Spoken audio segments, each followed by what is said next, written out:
মহাকাশে অবিরাম গবেষণার স্বপ্ন নিয়ে চীনের শ্যানঝু 20 নভোচারীরা তিয়ানচং মহাকাশ স্টেশনে নতুন দিগন্ত খুলেছেন। উদ্ভিদ চাষ থেকে মানবদেহের নানা অনুসন্ধান পৃথিবীর জন্য নতুন সম্ভাবনা তৈরি করছে চীনের মহাকাশ গবেষণাগার। ছেনতং, ছেনচুংরুই ও ওয়াংচিয়ে 3 চীনা নভোচারী থিয়াংকং মহাকাশ স্টেশনে ব্যস্ত। গত এপ্রিল থেকে তারা নিয়মিত গবেষণায় মগ্ন। ছেনতং ও চুংরুই ওয়েনথিয়ান ল্যাবে অত্যাধুনিক উদ্ভিদ চাষের যন্ত্র স্থাপন করেছেন। নতুন ফসলের চাষ শুরু হয়েছে সেখানে।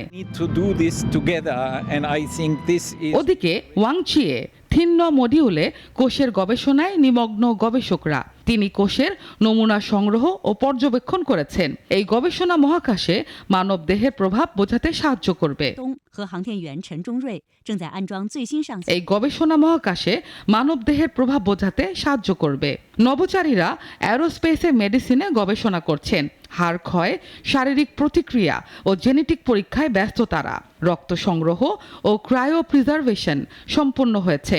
শিয়াওহাং নামে বুদ্ধিমান রোবটের সঙ্গে তারা সমন্বিত কাজ পরীক্ষা করেছেন। মাইক্রোগ্র্যাভিটি ফিজিক্সে যন্ত্র রক্ষণাবেক্ষণ ও নমুনা পরিবর্তনের কাজও চলছে। নতুন কোর মাসল ট্রেনিং ডিভাইস পেশির শক্তি ধরে রাখছে। স্মার্ট ইনভেন্টরি সিস্টেম আপগ্রেড করা হয়েছে। শ্যানঝু 20 নভোচারীদের গবেষণা মহাকাশে মানুষের ভবিষ্যৎ গড়ছে।